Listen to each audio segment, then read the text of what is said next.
오늘 계시록 2장 두 번째 시간입니다. 오늘은 서머나 교회 핍박이 극에 달한 시기에 대해서 한번 알아보려고 합니다. 교회에서 7교회가 있는데 서머나 교회는 AD 100년부터 시작해서 313년까지를 의미합니다. 그럼 서머나 교회하고 매칭이 되는 교회가 빌라델피아 교회입니다. 빌라델피아 교회는 AD 1798년부터 1844년까지 그 사이인데 이 두 개 교회는 책망이 없고 오로지 칭찬만 있는 교회였습니다. 그래서 하나님께서는 가장 극심한 핍박 속에서도 믿음을 온전히 지켰던 서머나 교회를 우리한테 교훈으로 주신 거고요. 또 빌라델피아 교회에서는 성령 부흥 운동으로서 정말 하나님의 말씀을 온 몸을 다해서 증거했던 그 무리를 우리한테 그 믿음을 보라는 그런 기별을 저희한테 주셨습니다. 서머나 교회는 계시록 2장 9절에 이렇게 이야기를 하고 있습니다. 내가 내 환난과 궁핍을 아노니 실상은 내가 부요한 자니라. 네, 서머나 교회에서는 한마디로 환난과 궁핍을 내가 안다. 이렇게 예수님께서 내가 알아. 우리가 그런 거 있잖아요. 막 서럽게 살고 있는데 아버지가 와가지고 그냥 꼭 껴안아주면서 내가 너 알아. 네가 고생한 거 다 알아. 그러면 그동안에 고생한 게 스르르 녹는 거. 그런 느낌 있잖아요. 그래서 예수님께서는 이 서머나 교회에 내가 안다. 이거를 계속해서 말씀하고 계신 거예요. 니네 고생하지만 내가 안다. 그래서 믿음을 굳건히 가져라. 이걸 계속 그 기별을 주셨던 거고요. 빌라델피아 교회는 계시록 3장 8절에 이렇게 이야기를 하고 계십니다. 너가 적은 능력을 가지고도 내 말을 지키며 내 이름을 배반치 아니하였도다. 네, 그래서 빌라델피아 교회에서는 적은 능력으로 내 이름을 배반치 않았대요. 그래서 적은 능력으로 엄청나게 복음을 증거했다라는 칭찬을 하고 계신 거죠. 그래서 이 두 교회는 칭찬만 있는 교회입니다. 자, 서머나 교회는 위치가 어디에 있냐면요. 에베소 교회가 있고 그 다음이 바로 서머나 교회입니다. 에베소 교회에서 바울 형제가 대략 3년 정도 복음을 계속 증거를 했어요. 에베소에서 있으면서. 그러면서 여기에서 나타난 교회들이 서머나, 버가모, 두아디라. 이 아시아에 있는 7교회가 이때 만들어진 거예요. 그래서 서머나 교회는 어떤 이름을 가지고 있냐면 모략이라는 이름을 가지고 있습니다. 그러면 향내 나는 나무 진이라고 하는데 무슨 뜻인지 한번 보겠습니다. 몰약의 뜻을 가지고 있다. 향 재료는 짓눌리고 부서질수록 더욱 짙은 향기를 뿜어내듯이 고난과 핍박이 아무리 가혹할지라도 부활과 새 생명의 약속이 더욱 큰 보상임을 알려준다. 네, 그래서 지금 서머나 교회는 모략이라고 하는데 이게 짓눌리고 부서질수록 그 향이 더 진하게 난다는 거예요. 그래서 이때 핍박이 너무 심해졌는데 복음은 점점 더 엄청나게 왕성해졌다는 거예요. 사람들이 죽이면 죽일수록 왜 저런 사람들이 잘못됐다고 죽일까 해서 주변의 사람들은 그 믿음을 더 알아가기 시작했던 거예요.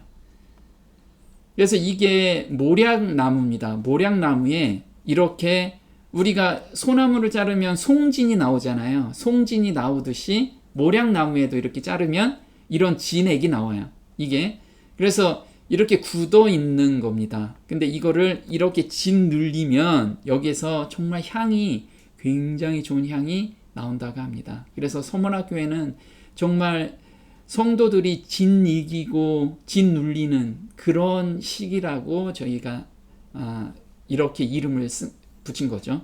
그래서 계시록 2장 8절에 서머나 교회의 사자에게 편지하기를 처음이요 나중이요 죽었다가 살아나신 이가 가라사대 이렇게 말씀을 하세요. 이게 예수님께서는 각 교회에 맞춰서 예수님의 모습을 글로 표현하셨어요. 그리고 모양도 보여주셨고요. 그래서 나는 처음과 나중이다. 이거는 뭐냐면 우리가 어떤 굉장히 고통스러운 가운데 있을 때 내가 처음부터 끝까지 너희들을 항상 보호하고 있다. 그리고 내가 끝까지 끝을 다 알고 있다. 내가 이걸 주관하는 하나님이다. 이거를 서머나 교인들한테 알려주기 위해서 그랬어요. 그래서 처음이요 나중이라는 뜻은 이런 뜻입니다. 하나님의 완전하심과 영원성, 그리고 처음부터 끝까지 모든 것을 주장하는 속성을 말하고 있다. 우주, 지구, 역사, 개인 등 모든 것이 그분으로 말미암아 존재하게 되었고 그분의 힘으로 존재하고 있으며 미래 또한 그분께서 인도하실 것이다. 그분은 전능한 분이심으로 가능한 일이다. 네, 이 처음이요 나중이라고 한 거는 하나님을 나타내고 계시거든요. 그래서 전지전능한 하나님이 너희를 지금 지키고 있다. 이것을 주지시키기 위해서 내가 처음이요 나중이라는 것을 강조하고 계세요. 그리고 죽었다가 살아난 이다 라고 얘기한 건 뭐냐면 너희가 지금 육신적으로 죽지만 부활할 거야. 내가 죽었다가 부활한 것처럼 너희도 부활할 거야. 이 희망과 이 소망을 주기 위해서 이 두 가지 단어를 쓰시게 된 거예요. 볼게요. 순교의 위험을 안고 박해 시대를 살아가는 그리스도인들에게 가장 절실하고 희망을 주는 기별은 부활이었다.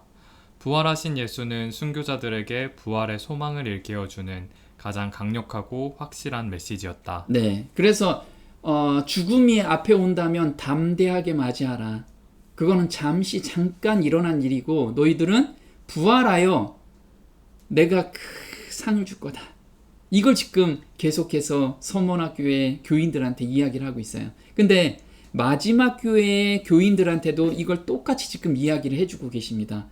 앞으로 굉장히 큰 환란이 올 건데 그때 너희들도 기억하라. 내가 처음이요 나중이고 이것을 모두 주관하고 계시는 하나님이시고 잠시 잠깐 후면 너희들은 부활할 거야. 이것을 우리한테도 지금 전해주고 계시는 거예요. 이게 지금 서머나교회의 상상도입니다. 지금 어디냐면 휴양도시와 똑같아요. 휴양도시. 너무 그 바닷가가 너무 좋은 곳이죠. 그래서 로마인들의 휴양도시가 바로 서머나입니다. 그리고 여기 보면 원형극장이 있어요. 이 원형극장에서 그리스도인들이 거의 200년 이상을 여기에서 불타 죽고 그 다음에 맹수한테 죽는 바로 이 원형극장이 있었습니다.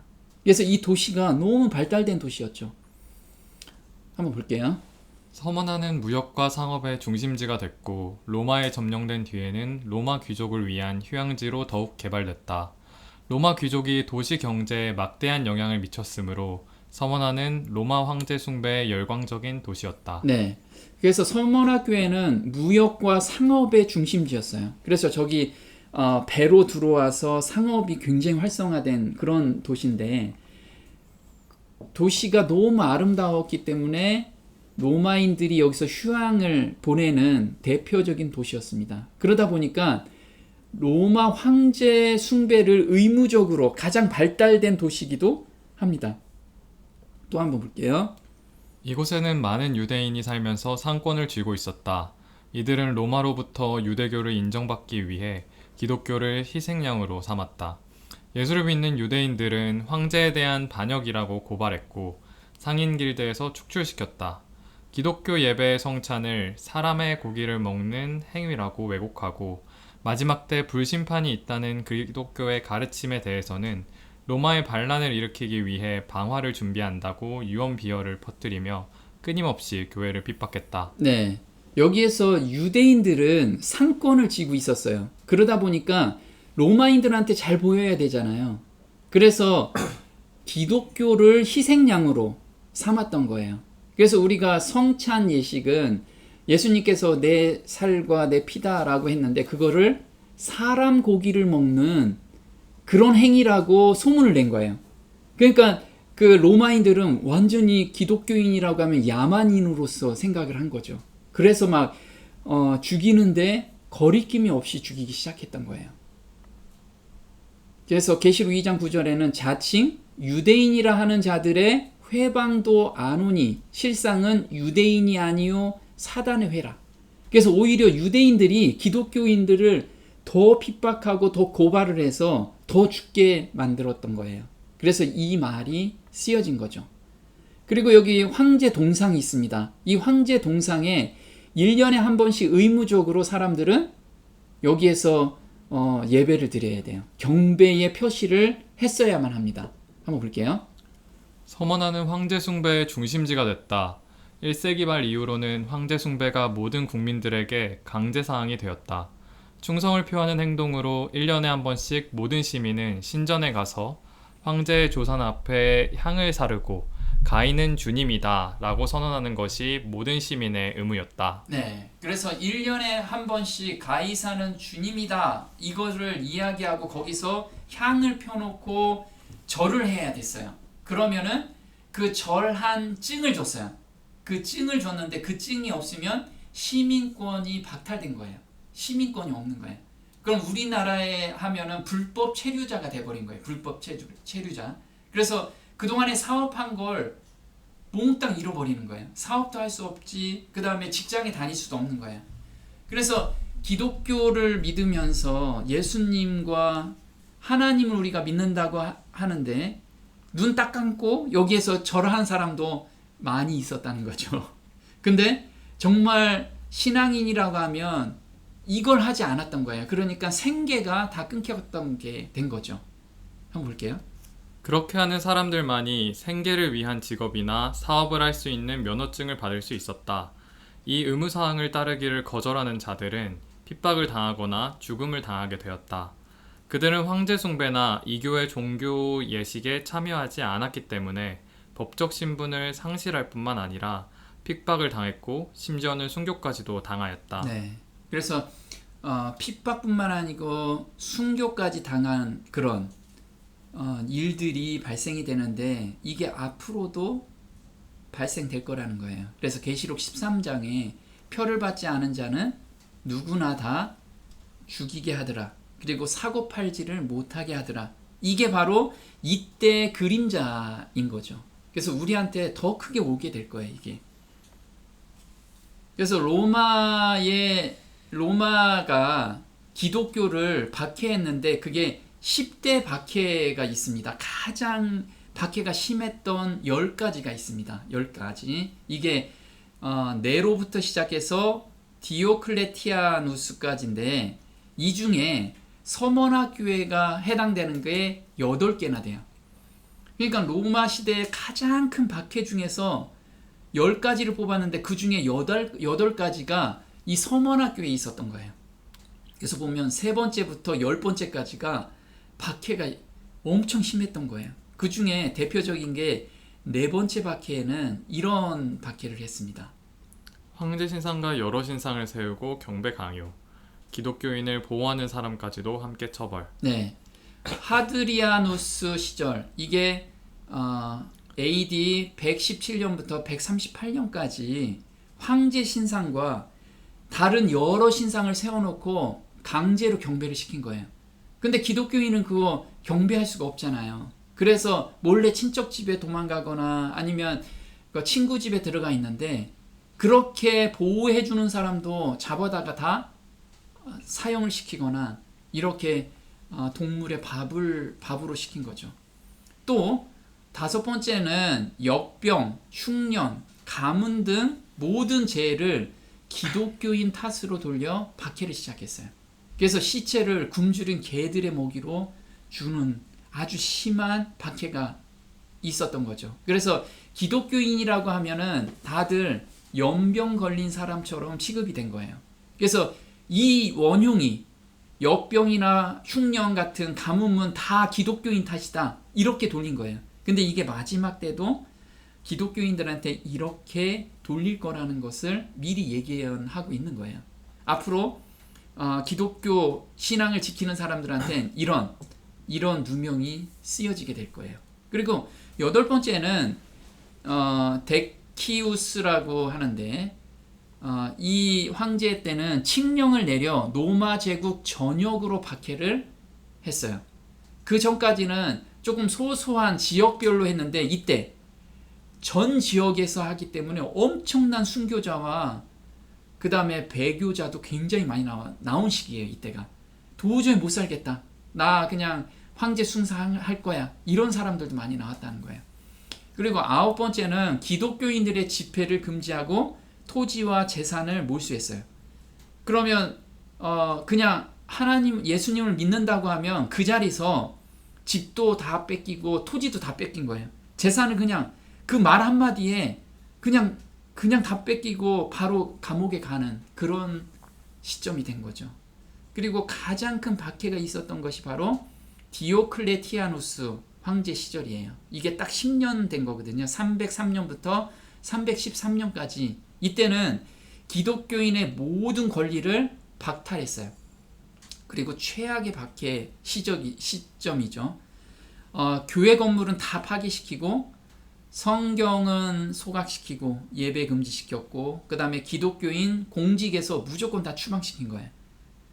이때가 그래서 계시록 2장 10절에 열흘이라는 기간이 이때 나온 거예요. 한번 볼게요.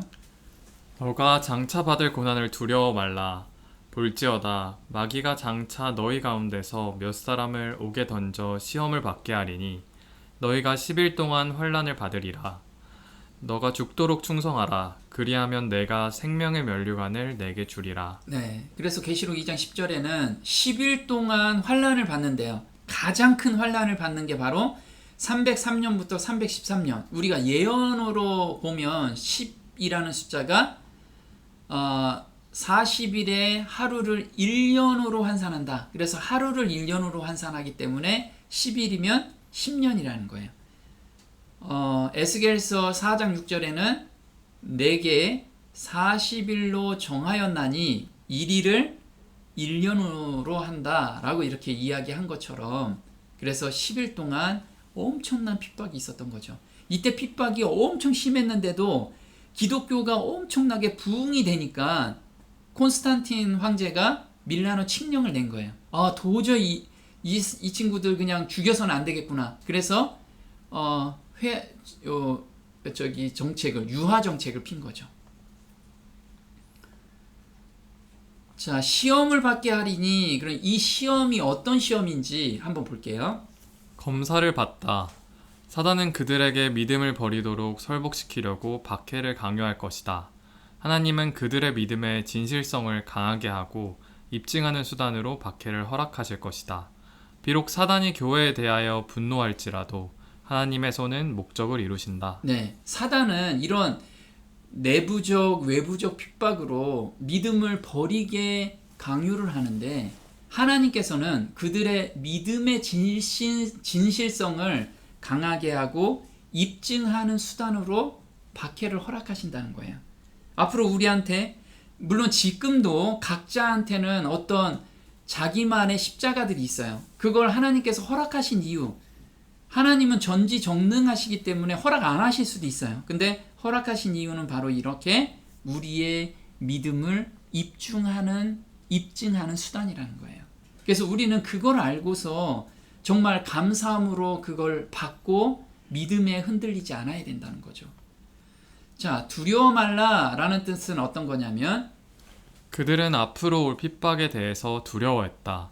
그리스도께서는 예상되는 박해에도 불구하고 그들이 두려워할 필요가 없다는 보증으로 그들을 위로하신다. 네, 여기서 어떤 얘기가 나냐면 내가 장차 받을 고난을 두려워 말라. 지금 장차 받을 고난이에요. 아직 고난이 안 왔잖아요. 받을 고난을 두려워 말라. 그래서 이 서문학교의 교인들은 앞으로 닥칠 그런 환난에 대해서 굉장히 두려워했던 거예요. 우리도 두려움이 오잖아요. 앞으로 짐승의 표 환난이 오는데 지금 막연한 두려움이 있어. 그래서 우리한테도 똑같이 말씀을 하시는 거예요. 두려워 말라. 왜? 내가 그걸 주관하는 하나님이다 라는 걸 이 서문학교에서 이야기했는데 우리한테도 지금 이야기하고 계신 거예요. 근데 왜 두려워 말라라고 했냐면 보호자가 없다고 느낄 때 두려움이 생기는 거예요. 이렇게 공포 영화를 막 보는데 옆에 부모님, 아빠나 엄마가 딱 옆에 있어요. 그거 별로 두려움이 없잖아요. 근데 엄마 아빠가 하나도 없고 혼자 집에 있는데 공포 영화를 봐. 그러면 두려움이 더 있죠. 이와 마찬가지라는 거예요. 우리가 이런 삶 속에서 내가 정말 하나님을 의지하고 살고 있느냐, 아니면 내 의지를 가지고 지금 살고 있느냐, 여기에 따라서 그런 이야기가 들어올 때 두려움 가운데 있을 거냐, 아니면 그 두려움을 가지고 예수님께 피할 거냐, 이걸 우리한테 훈련을 하라는 거예요. 지금 훈련하지 않으면 그때 당시에 오면은 우리는 다 믿음에서 떨어질 수 있다는 거예요. 자, 두려움과 걱정은 앞으로 일어날 미래에 대한 불안감에서부터 온다. 그래서 우리가 앞으로 어떤 환난이 오는데 오지는 않았는데 막연한 두려움 때문에, 불안감 때문에 이 두려움이 온다는 거예요.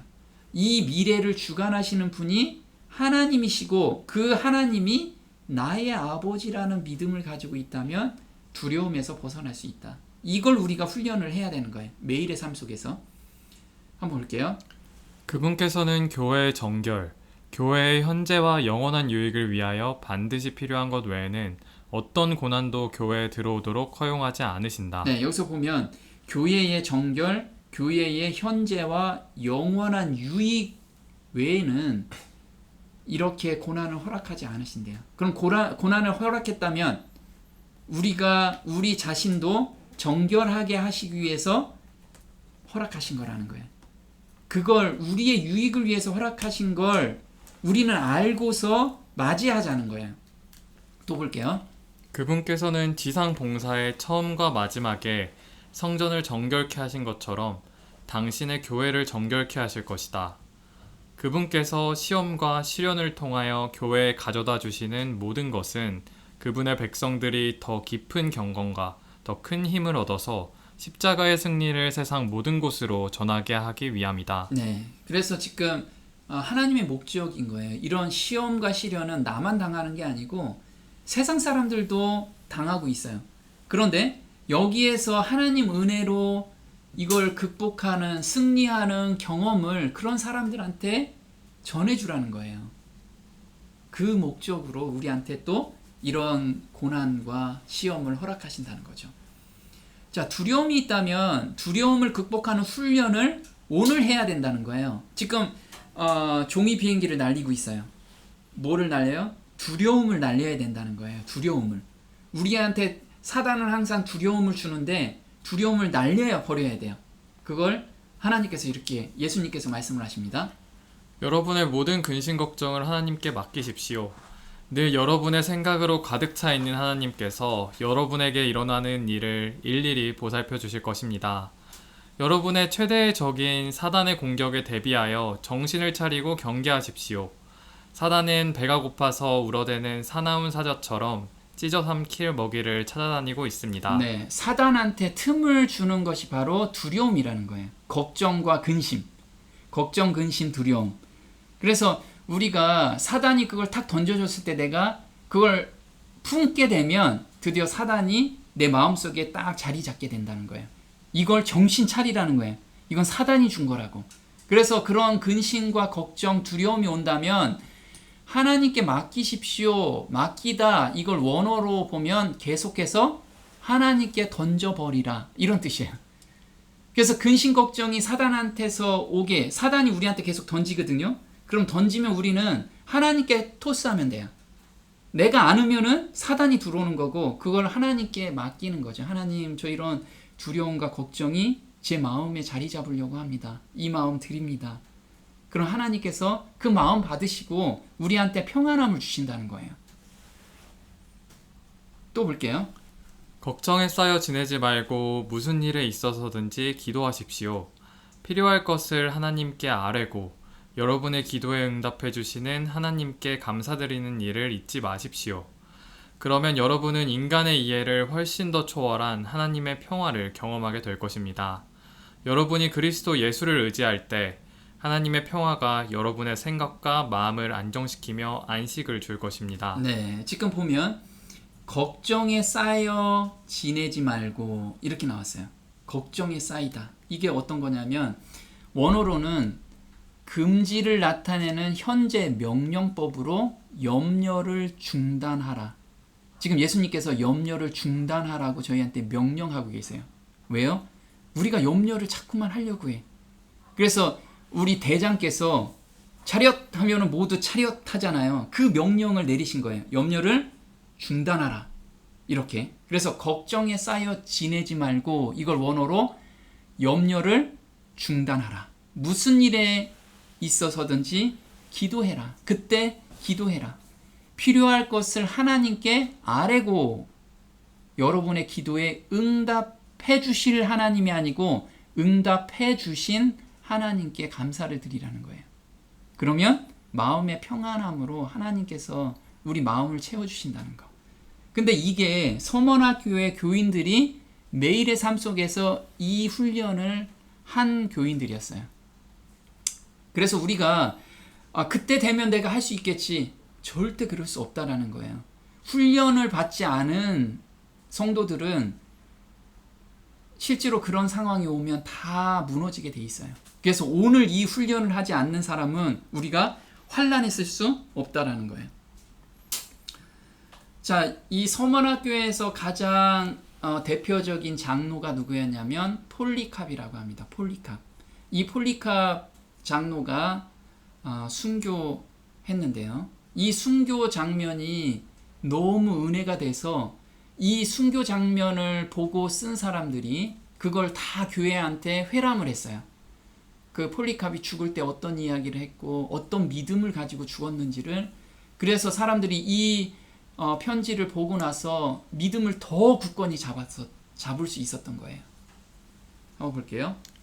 폴리캅은 사도 요한의 제자로 예수를 영접하였고 사도들의 가르침을 받았으며 그리스도를 친히 목격한 사람들과 친밀한 교제를 나누었고 소아시아의 서머나 교회의 감독으로서 사도들이 세상을 떠난 그 다음 세대의 교회 지도자들 곧 속사도 교부 가운데 한 사람으로 직접 예수님과 대면한 세대와 그 후의 세대를 연결하는 매우 중요한 위치에 있는 한 사람이다. 네, 폴리캅은 장로가 된 나이가 35살 정도 전후에서 장로가 됐어요. 그리고 한 50년 가까이 서머나 교회의 장로로서 그 교인들을 믿음으로 굳건히 잡은 감독이었죠. 근데 폴리캅은 사도 요한의 제자였어요. 그냥 사도 요한은 직접 예수님을 눈으로 보고 만진 사도였어요. 그래서 너무 생생하게 그 믿음을 전수받게 된 거예요. 그런데 그 다음 세대들은 예수님을 보지 않고 믿는 세대들이잖아요. 그래서 그 중간다리 역할을 한 성도였다라는 거죠. 또 볼게요. 교회가 핍박을 받았을 때 86세 노력의 폴리캅은 지방 총독 게르마니쿠스의 재판정에 서게 되었습니다. 재판관은 폴리캅의 덕망을 보고 예수만 부인하면 살려주겠다 하였으나 86년간 나는 그분을 섬겨왔고 그분은 나를 한 번도 모른다고 한 적이 없는데 내가 어떻게 나의 주님을 모른다고 하란 말인가 하고 거절하였다고 합니다. 네, 이게 우리가 죽음 앞에서 만약에 이런 삶을 살지 않았다면 절대 나올 수 없는 말이에요.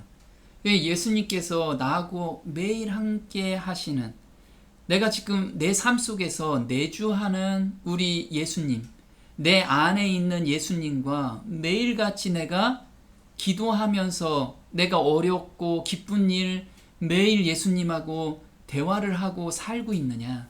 폴리캅은 매일 그렇게 살고 왔던 거예요. 그래서 죽음 앞에서도 그분은 나를 한 번도 모른다고 한 적이 없는데 내가 어떻게 나의 주님을 모른다고 한단 말이냐. 이런 간증이 나오는 거예요. 우리도 마찬가지라는 거예요. 정말 우리는 매일의 삶 속에서 예수님과 같이 동행하지 않는다면 절대 이 간증이 나올 수 없고 다 배도할 수밖에 없는 거예요. 사람들이 그를 화형대에다 묶으려고 했습니다. 그때 폴리캅이 그들을 저지했습니다. 난 괜찮다. 자, 화형대 하면 불에 타면은 이게 시체가 이렇게 넘어가잖아요. 그래서 꽁꽁 묶어 놓는 거예요. 꽁꽁 묶는데 폴리캅 묶지 말라고 그러는 거예요. 나는 이대로 두어라. 나에게 이 화형을 견딜 힘을 주실 우리 주님께서는 너희들이 나를 묶지 않아도 이 장작더미에서 움직이지 않고 견딜 수 있는 능력을 주실 것이다. 폴리캅은 그래서 탈 때까지 그냥 굳건히 딱 있었던 거죠. 그리고 그는 기도를 드렸다. 하나님 아버지, 당신께서 오늘 이 시간 저로 하여금 순교자의 반열에 서게 해주시니 감사합니다. 그래서 이 순교하는 것이 예수님을 증거하면서 순교하는 것이 너무 감사가 된 거예요. 그래서 그리고 그리스도의 잔치에 참여하게 하시어 내 몸과 영혼이 성령에 썩지 않는 축복 속에서 영생의 부활을 얻기에 합당하다고 여겨주시니 감사합니다 하고 정말 당당히 순교를 당한 거예요. 자, 이때 우리가 카타콤이라고 많이 들었죠. 이때 이제 땅으로 들어간 거예요. 근데 여기는 데링큐유라고 하는데 지하에 60m 깊이에 2만 명 이상이 여기에 거주한 거예요. 2만 명. 2만 명이면 이 당시 엄청난 숫자거든요. 그게 땅 속에서 살았던 거예요. 한번 볼게요. 평생 동안 핍박에 쫓기면서 가난하게 살아야 했고 고난을 위한 부르심에 응답해야 했다. 그래서 그리스도를 위하여 재물과 명예를 포기하는 것을 배우지 못한 사람들은 서머나 교인으로 남아있을 수 없었다.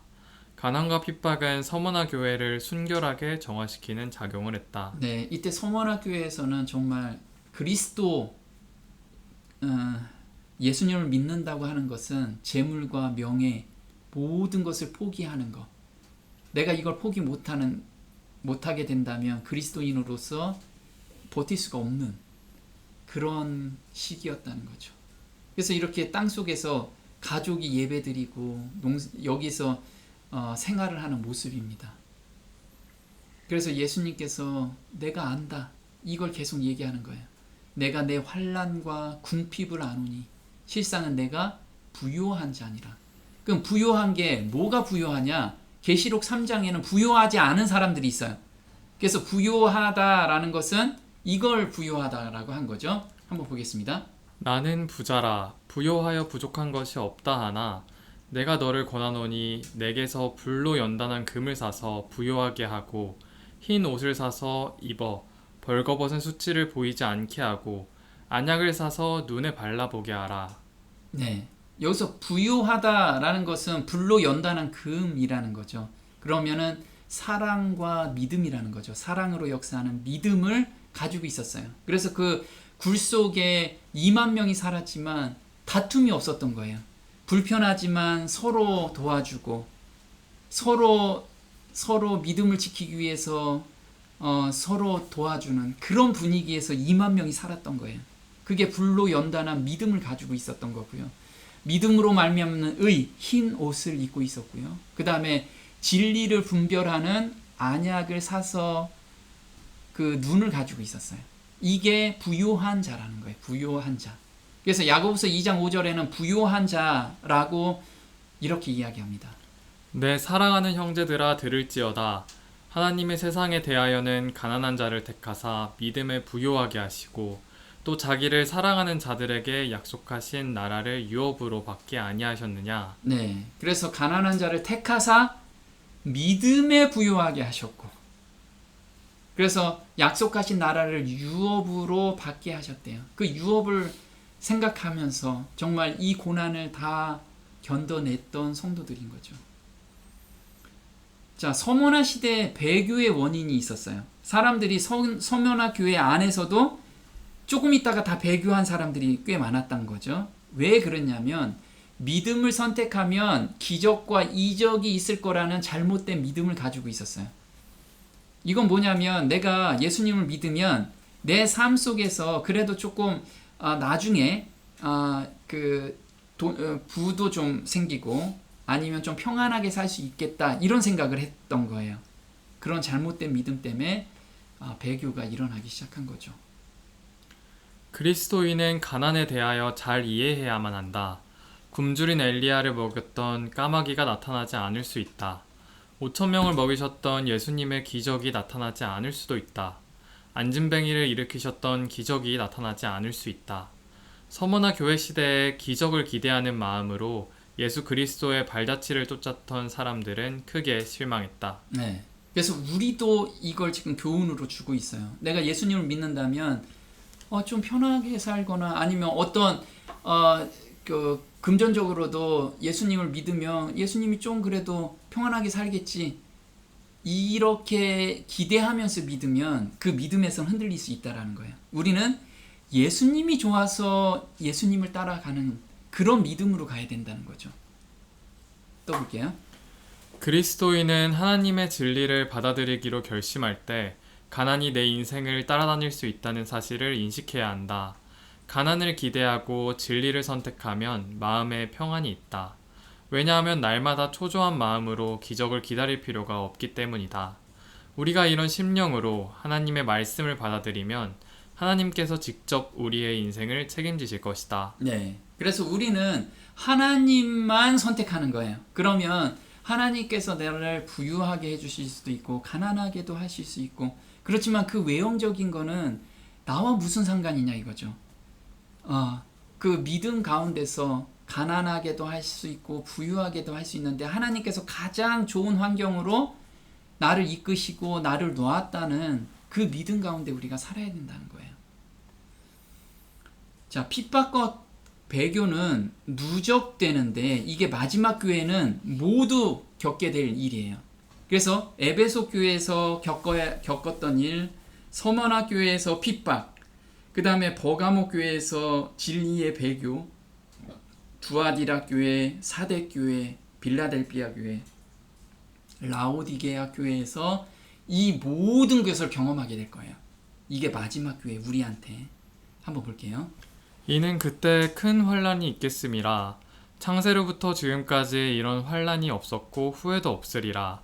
그날들을 감하지 아니할 것이면 모든 육체가 구원을 얻지 못할 것이나 그러나 택하신 자들을 위하여 그날들을 감하시리라. 네. 그래서 지금 예수님께서 마지막 때를 예언하셨는데요. 지금 서머나 교회도 굉장히 핍박을 많이 받잖아요. 예수님을 믿는다고 해서 모든 걸 뺏기고, 그 다음에 그 원형극장에서 죽고, 그 다음에 화형당하고 이러는데, 이거는 비교도 안 된다는 거예요. 마지막 환란은. 그래서 큰 환란이 있겠는데 창세로부터 지금까지, 그러면 서머나 교회도 그 안에 다 포함된 거잖아요. 이런 환란이 없었고 후에도 없으리라. 그래서 우리는 지금 훈련장에서 훈련을 받는 거예요. 이 예수님께서 앞으로 보이니까, 이 환란이 보이기 때문에 지금 우리를 훈련시키고 있는 거예요.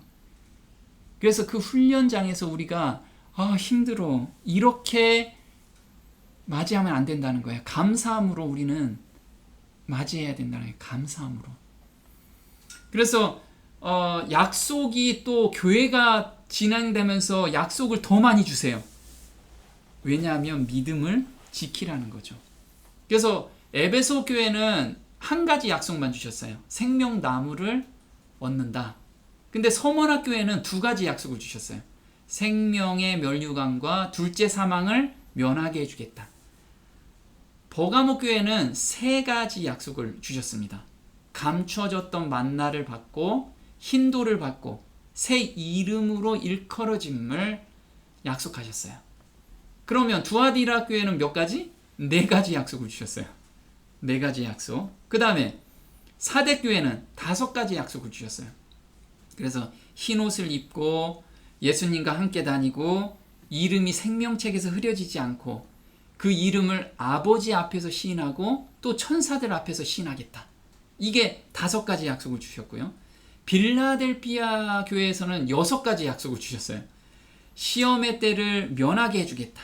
그 다음에 성전의 기둥이 되게 하겠다. 그리고 성전을 결코 떠나지 않게 하겠다.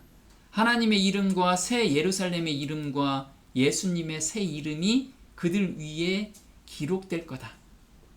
그러면 마지막 라오디게아 교회는 이 모든 약속을 통괄한 예수님의 보좌에 그와 함께 앉게 하겠다.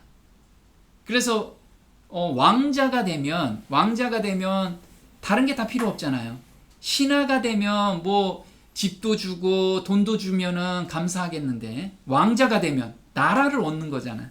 그래서 라오디게아 교회는 가장 핍박이 심하고 가장 배교가 심하기 때문에 지켜라. 내가 이 약속, 가장 귀한 약속 줄게. 그래서 우리한테 준 약속이에요, 이게. 우리한테. 우리가 진짜 마음속에 간직해야 될 약속이라는 거죠. 그래서 내가 죽도록 충성하라. 계시록 2장 10절입니다. 서머나 교인들은 죽도록 충성해야 구원을 받을 수가 있었다. 현재 우리는 어떠한가? 하나님의 구원과 심판의 원칙이 시대에 따라서 달라지셨는가? 한번 우리도 비교해 보자는 거예요. 서머나 교인들은 정말 믿음을 지키기 위해서 모든 걸 버리고 죽도록 충성을 했어요. 근데 우리는 지금 시대를 잘 만나가지고 우리는 그렇게 죽도록 충성 안 해도 그냥 구원이 보장되나 이런 게 아니라는 거예요. 왜? 하나님은 동일하시기 때문에. 예수 그리스도는 어제나 오늘이나 영원토록 동일하시다. 그래서 하나님께서는 구원의 기준이 서머나교회는 이렇게 높고 우리는 이렇게 낮은 게 아니에요. 똑같이 서머나교회 성도들과 우리는 똑같은 구원의 기준이 똑같다라는 거예요. 그래서 우리도 죽도록 충성 안 하면 다 떨어진다는 거예요. 지금 우리가 약간 힘듦, 이건 서머나교회하고 비교해서 아무것도 아니라는 거예요. 근데 그게 힘들다고 한다면 믿음에서 떨어질 수 있다라는 거예요. 떨어질 수 있다라는 게 아니고 다 떨어진다는 거죠, 사실. 그래서 구원을 얻는 자가 극히 적다라는 거예요. 한번 볼게요. 시대는 달라졌지만 구원을 받는 원칙은 동일하다. 서머나 교인들은 핍박과 가난이라는 시험을 받았지만 현재는 돈과 풍요로움 그리고 이기심이라는 시험을 받고 있다. 이 시험에서 서머나 교인들과 똑같은 신앙으로 삶을 살아야 구원이 있다. 순교보다 더 어려운 것은 돈과 세속을 마음대로 누릴 수 있는 상황에서 이런 것에 지배당하지 않고 순결한 신앙을 유지하는 것이다. 네, 우리가 순결한 신앙을 유지하는 것이 구원의 기준이라는 거예요. 그럼 우리가 지금은 자유롭잖아요. 자유롭다 보니까 생각도 자유롭고, 그 다음에 서머나 교회는 핍박이 심하기 때문에, 외부에서 핍박이 심하기 때문에 오히려 신앙 지키기는 굉장히 순결하다는 거예요. 근데 지금은 5만 가지 자유함이 있기 때문에 우리가 신앙을 떨어지기가 너무 쉽다는 거예요. 누구를 원망하기도 쉽고, 그 다음에 누구를 판단하기도 쉽고, 이런 것들이 너무 쉽게 우리가 그냥 자리 잡을 수 있기 때문에 더 어려운 시기에 우리가 살고 있다는 거. 그걸 생각하고 우리는 신앙을 지켜야 된다는 거예요. 순결한 신앙을. 자, 둘째 사망의 해를 받지 아니한다. 지금 여기 지옥불에서 지금 다 타고 있어요. 영원히 탈까요? 하나님께서는 그런 하나님이 아니라는 거예요. 자기의 행한 대로 타다가 다 소멸된다는 거죠. 소멸된다. 그래서 이렇게 그 불타면서 막 고통스럽게 지금 불타는 모습입니다. 자, 이 사망의 해를 받지 않겠다는 거죠. 볼게요. 귀 있는 자는 성령이 교회들에게 하시는 말씀을 들을지어다. 이기는 자는 둘째 사망의 해를 받지 아니하리라. 네, 이게 둘째 사망이라는 거예요. 그럼 첫째 사망은 뭐냐면 마태복음 10장 28절에는 하나님을 두려워해라. 첫째 사망을 가지고 오는 사탄을 두려워하지 마라. 그래서 서머나 교회에서는 첫째 사망, 이것을 두려워하지 말라라고 지금 말씀을 해주고 계세요. 그래서 우리한테도 똑같다라는 거예요. 지금 앞으로 올 환난에서 첫째 사망은 아무것도 아니다. 그래서 마태복음 10장 28절 한번 볼게요. 몸은 죽여도 영혼은 능히 죽이지 못하는 자들을 두려워하지 말고 오직 몸과 영혼을 능히 지옥에 멸하시는 자를 두려워하라. 네, 여기서 하나님을 두려워하라는 거예요. 사단과 내 주변에 있는 악인들, 그리고 나를 못살게 구는 사람들, 그 당시는 정말 두렵고 힘들 수 있지만 그거 아무것도 아니야. 그거 내가 통제하고 있는 거야 라고 하나님께서 지금 말씀하고 계시는 거예요. 첫째 사망은 육 있는 모든 사람은 늙거나 병들어서 죽게 된다. 이게 첫째 사망이에요. 그래서 예수님께서는 이거를 잠잔다라고 표현합니다. 우리 친구 나사로가 잠들었도다 해서 잠자는 거예요. 모두 부활할 거예요, 한 번씩. 자, 둘째 사망은 악인들이 영원히 불타서 소멸되는 것을 의미해요. 한번 볼게요. 두려워하는 자들과 믿지 아니하는 자들과 흉악한 자들과 살인자들과 행음자들과 술객들과 우상 숭배자들과 모든 거짓말하는 자들은 불과 유황으로 타는 못에 참여하리니 이것이 둘째 사망이라. 네, 이 둘째 사망은 소멸하는 불이라는 거예요. 소멸한다는 게 뭐죠? 그 다 타면 없어진다는 거예요. 그래서 우리가 지옥불이라고 하면 영원히 타고 100만 년 타다가 1000만 년 뒤로 타고 이런 게 아니라는 거예요. 그래서 히브리서 12장 29절에는 우리 하나님은 소멸하는 불이심이니라. 그래서 각자 행한 대로 벌을 받고 모두 태어나지 않은 것처럼 다 소멸되는, 그게 둘째 사망이라는 거죠. 그래서 지금 아무리 극한 힘듦이 와도 우리가 부활의 소망을 갖고 그 다음에 둘째 사망의 해를 받지 않는 그런 사람이라는 걸 우리가 인식하고, 오늘 그 시험에서 우리가 온전히 하나님께 의지하는 그 훈련을 받는 그런 성도가 됐으면 좋겠습니다. 오늘 여기까지 하겠습니다.